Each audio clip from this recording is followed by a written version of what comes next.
So my first question, I think I'm going to start pretty brief.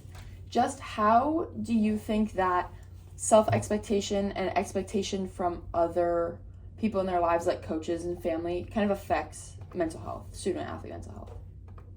Yeah, I think, like I feel like for student athletes who are coming, like either in high school or in college, kind of struggle with who am I doing this for? Yeah.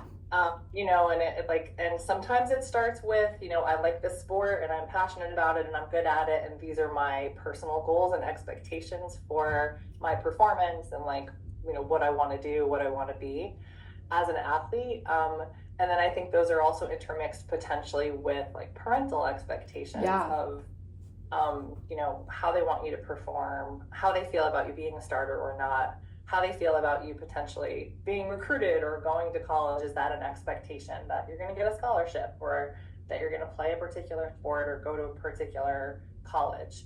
And so I think like that can be really challenging. And I see that play out in different ways once student athletes get to the college level is, am I still doing this for me? Yeah. Or am I doing this for someone else? I think that includes coaches too, which, you've probably had your own experiences with also where it's like, even if you do, love your sport and you're committed to it and you want to be doing that, sometimes what your coach expects of you or the opportunities they're willing to grant you can make it kind of either harder or easier to continue to play your sport at the level that you'd like. So I think that's always something that becomes kind of like more at the forefront of students' minds, depending on like how they're doing and like how they feel about how other people think that they're doing in their sport. Yeah. Do you think that contributes to like a lot of perfectionism in athletes as well? Like the expectation? Yeah, for sure. Yeah. I think, I've certainly worked with some student athletes where really they're able to latch on to other things that their sport gives them or other things that their identity as a student athlete gives them that's not just based on their performance or their successes. So I think those students actually tend to do the best psychologically and tend to have kind of the most even keeled kind of experience because their self-worth and their mental health is not entirely based on am I starting or am I playing well, or am I going to be able to do this, long term? And so I think I do think that there is a lot of perfectionism, and I think too when I see that transition from high school to the collegiate level, you might have been the best pitcher or catcher, first base person on your team in high school, and you've started since you were in middle school, and maybe you won championships in high school, and then you get here and you're third string, or and so I think that can be a really tough transition too of like, what does this mean about me, and not being used to not maybe being the best person, and having to really figure out how do you push through that, how do you tolerate that, what meaning do you make of that too, and if the meaning is like, this means that I'm not perfect and that I'm worthless, or that like people don't care about me because I'm not this anymore, or the fear that athletes can have around like, what if I can't ever be what I want to be or what other people expect me to be, and I think that's very true in athletics, but I think that can also spill into other elements of our life. Absolutely. Right, like academically and everything else. So but yes, absolutely. I think there's student athletes, I think, hold themselves to such a high, standard. And obviously, if you're committing to play, and spend so much time doing something for such a young age for so long, like most of us want to be doing it really well and be hard when we're not. So kind of like, how have you seen difficulties or any strategies to like juggling social and athletic and academic life? I think the schedule is one of like the biggest barriers to that. Because I think like, even if you're able to find a balance between your athletic life and your social life and your love life and all of the other things that you are as a person, there's still very much like the number of hours a day you're at practice, or like maybe you're on the road for, competitions. Um, and so I think like that can really cut into some of those more like typical times that maybe friends are getting together to do other things, or family time, or like other maybe hobbies or activities that you might also be interested in that you can't do because you have, practice Yeah. or games and things like that. So I do think, um, it can be challenging to hold on to all of those different parts of yourself. And maybe particularly when you're in season or if you're competing, at a very high level. I think that I've certainly noticed since we've transitioned from D1 to D3 that there's much more balance. Like there's a lot more time for students to do other things, including academics and spend time with significant others. And so I think that's helpful. But I still think, like, even when our D3 students are in season, they're not here on the weekends, so they're not doing like some of the kind of more typical, social activities, or like even other like club meetings or other responsibilities that they would want to take on, like tutoring or doing research. Like some of those things can be more challenging because you can't be here as much physically. So I do think that the schedule is a big thing. I also think too, sometimes being known like as a particular thing. So like maybe like if you're known as like you're the captain of the softball team, but maybe people don't know a whole lot else about you. And like most of the people you're spending lots of time with are your teammates. And so it's kind of, you're surrounded by a lot of like-minded other people, but maybe you feel like pretty kind of isolated or unknown to like lots of other types of people. And so I think like that can be its own challenge too, is, what is my identity academically and interpersonally and otherwise. So I think it is a juggling act for sure. But I also think that like some students find a way to do that. I mean, it works out great if you're close with your teammates and you have good relationships and that's a good support system. I think the students who have to work harder at that is when they don't have a good relationship with their teammates, or it's not maybe there's animosity, but it's just like maybe we're just not very similar people other than we both play this. So then I think it's kind of, where else are my people? And how do I find them? When I don't have a time to do that. So they get creative sometimes. Kind of going off that, how have you seen like the sport that a person plays become like a defining factor themselves, and it's almost like their entire personality becomes their sport? Like how has that affected them and like their mental health? I mean, I think that whatever we might latch onto about our sport that we think is like important to us or defines us kind of helps us answer that question. Because for some people it's just that like I'm athletic, or I'm really good at this, or maybe my body looks a particular way because I'm athletic and because I have to exercise a lot, and and all of that. So I think sometimes it depends on what you feel like your sport gives you that's important to you. And if it's purely, again, just based on like performance, or if it's purely based on this is what people value about me and like about me, but I'm not quite sure if they value or like me if I'm not like a student athlete anymore. Because I think there's a lot of status that comes with that. Absolutely. I think like in society, I think we really like we give athletes like a lot of power, and they get a lot of like publicity and things like that. And so I think that can be really tough. But I think like as far as like having a healthy approach to like your sport is thinking more about like what are the other things that like you bring to your sport that are not unique to your sport. So is it that you're a caring teammate? Is it that you're a good leader?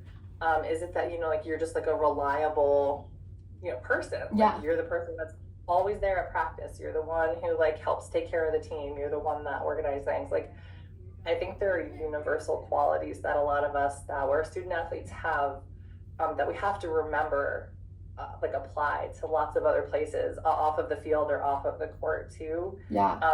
And that are completely removed from like how good you are at your sport. Mm-hmm. Because again, like when we're playing well and people are happy with us, like it can be easy to just be like, this is great, I'm happy with this. Yes. But if we're not playing well, or if we get injured or sick, or we decide like we fall out of love with our sport, like I think then we have to really start to ask ourselves, what role did this fill in my life? And then how do I kind of recreate that maybe outside of my sport, outside of my identity as a student athlete? Yeah. So I encourage a lot of my student athletes to think more about like, if you choose to stay with your sport or you choose to leave it, but either way, what are some other things you can focus on that are not about starting, or about like the best hitter on the team, or like what are some other values that you can connect to that are still you? Yeah, I feel like there's a lot of comparison like in sports, and even though they're everything, or like softball, baseball, basketball, like they're all team sports, it seems like sometimes coaches or even just the teammates in general like put a lot of pressure on each other and a lot of comparison on each other. How do you think that like comparative aspect can affect like even people's love for the sport?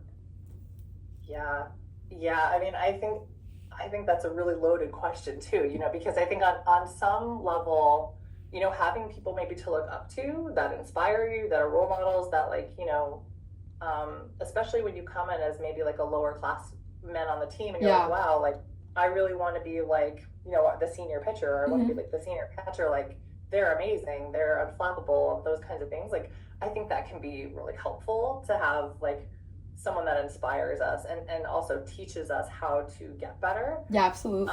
And to grow. And I also think like there's a certain point where comparison can actually just be more maybe unhealthy and debilitating. And if we're using it against ourselves, or if other people are using it against us, I think it can get really like muddy. Where like it's no longer just, oh, this person is better at like this position than me, or in this event than me, and it can become more generalized into like this person is just like more likable than me, or more attractive than me, or they're just better at life than me, and whatever meaning we make of that can start to get, I think, kind of toxic and unhealthy. And so I think like we have to find a balance. I think too, like,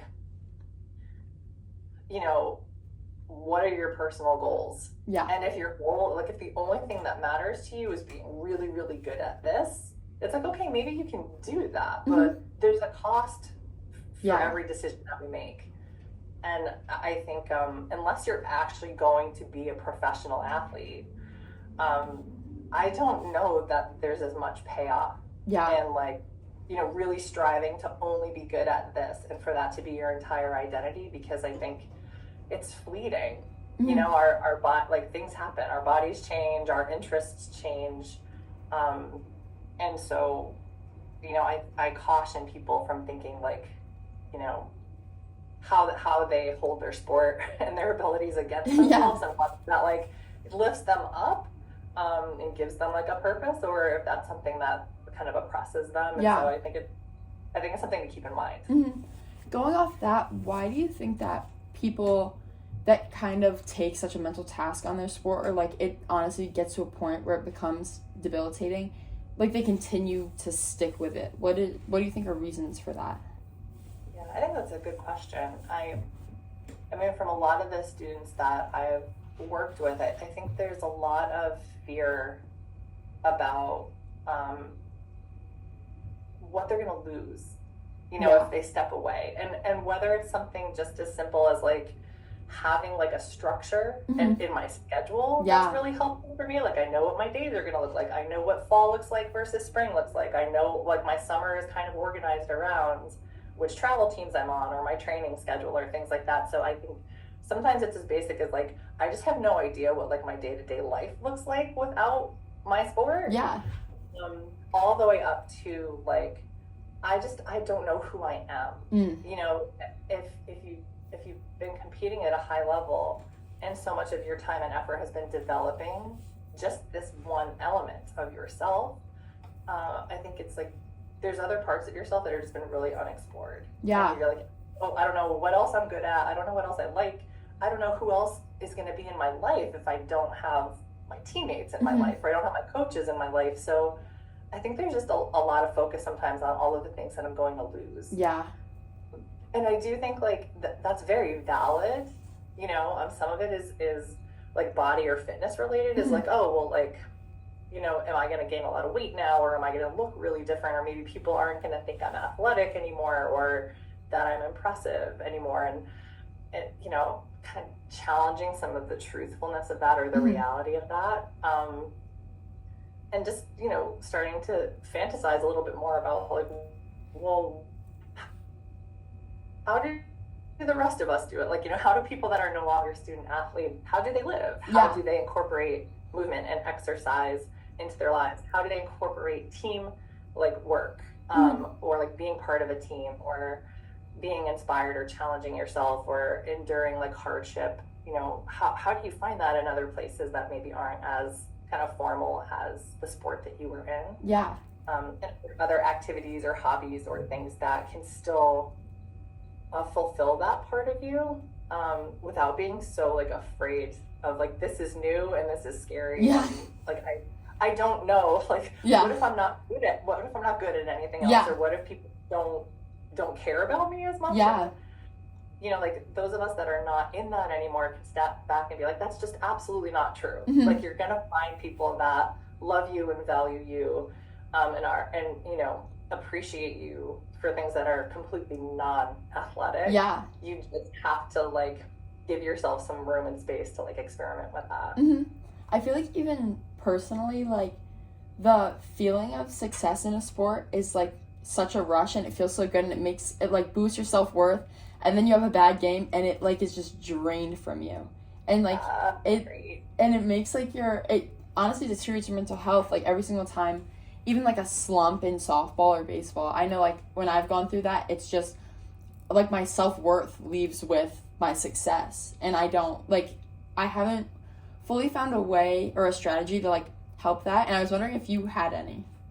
Oh yeah, again, I think it kind of goes back to some of your earlier questions too, Isabel, about like, as far as like, who am I and what does it mean? Like, if I'm good at my sport, or like if I do my sport or not. And so like sometimes I try to help my student athletes focus a little bit more on like, can we detach like your measurements or like success, or contentment or self-worth from like the outcome itself?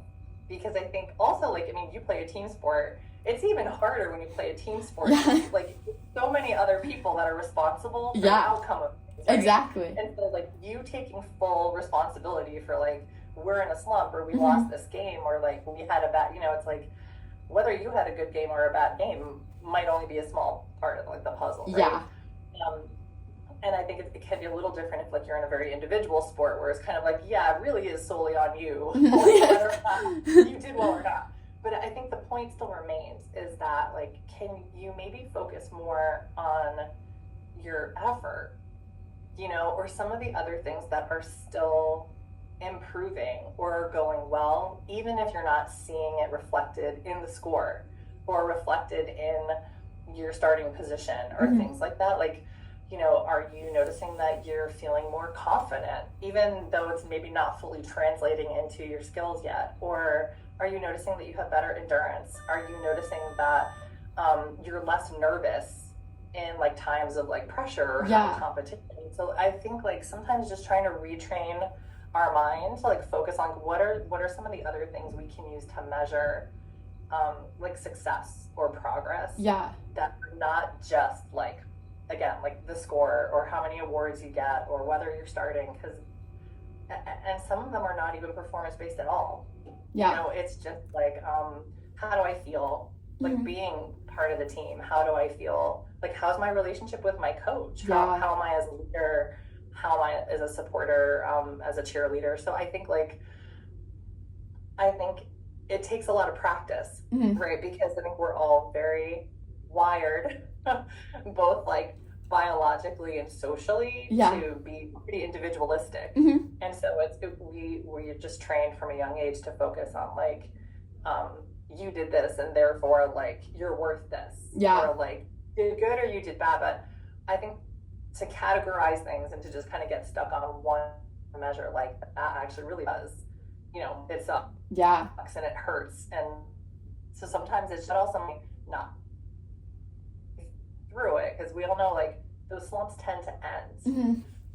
And so like, can you also embrace hardship and loss as like a means to get better, or to get stronger, to get mentally tougher? That like resilience and that grit that I think is really important. And you can't have that if everything comes easy. And I think we see that with some teams, like teams that kind of win effortlessly for long periods of time, and then all of a sudden, like maybe they lose their entire starting lineup and they have a rebuilding year, or a couple key people on your team get injured. And then all of a sudden, the way the team is performing is different, or you don't have good leadership, like from the older members of your team. And so I just think, or you have a really bad coach, like things like that. So I think some of it is just kind of detaching.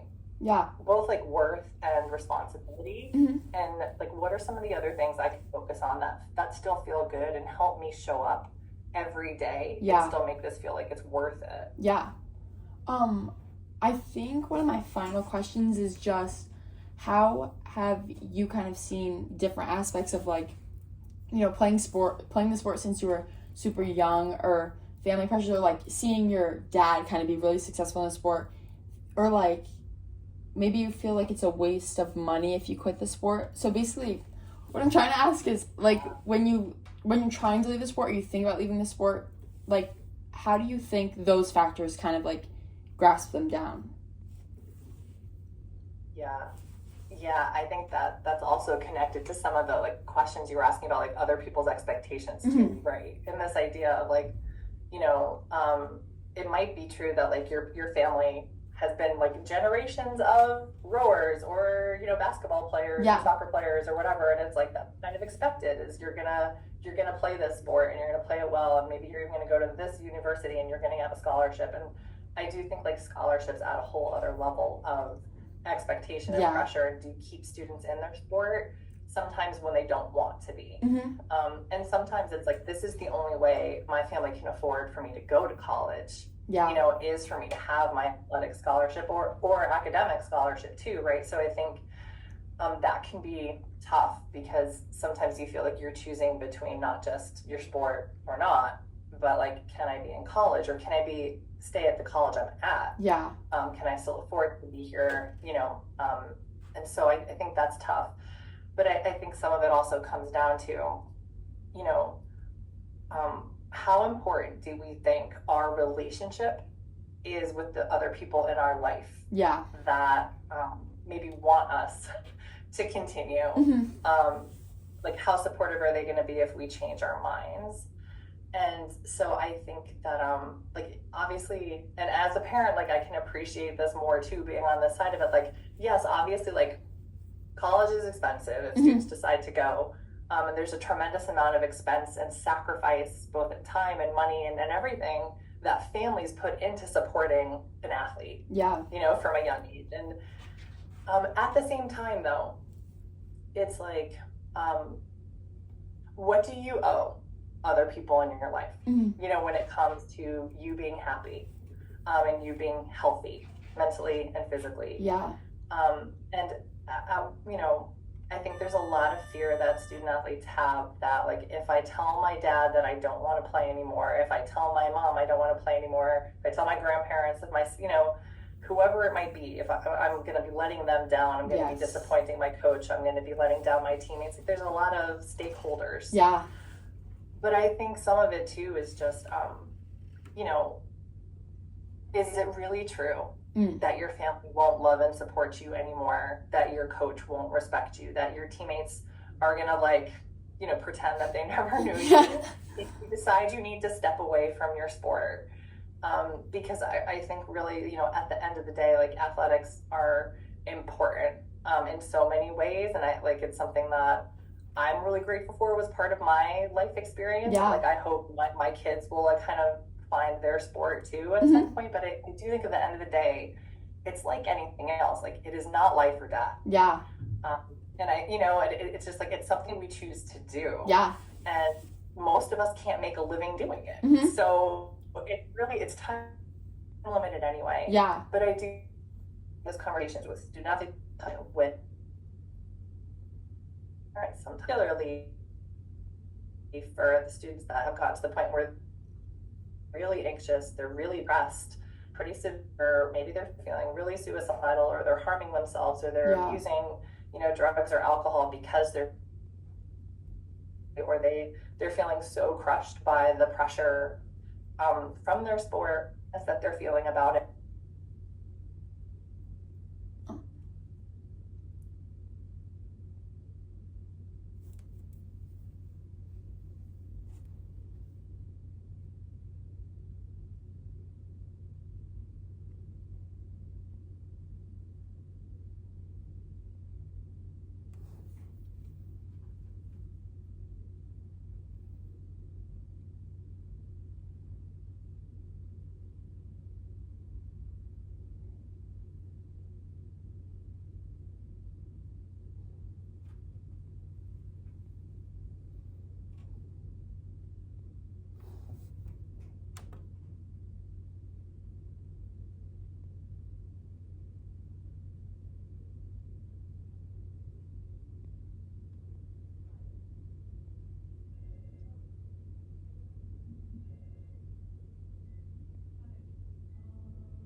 Can you hear me? Yeah, Okay. You just like disappeared. I know. All of a sudden it said like disconnected and went black, and I was like, what happened? Sorry. So I don't know what the last thing you heard me say was. You were talking about how like at a point it could get to where like they're super anxious, depressed, they could be suicidal, harming themselves, and then that's where it cut out. What a cliffhanger. I know, I was like excited. Yeah, I think like, it kind of comes down to like, is that really want the people that care about you, the people that have supported you and all of this, even if it's been a tremendous sacrifice for them, like, is that really what they want for you? Yeah. And is that really what they're asking for from you? Like, if they really knew how unhappy you were, or how injured you were, or how sick you are, like what the toll that it's taking on your life. And even to the point where like, is this worth your life? Both like figuratively or literally. And can we open up some conversations with these people that matter to you about like where you're at and what decisions you feel like you need their support in making? Because, at the end of the day, like, most of the time parents don't want their students, like, they don't want their kids to be experiencing that. And I think most coaches and teammates would certainly say that too, is that, at the end of the day, this is really just our sport.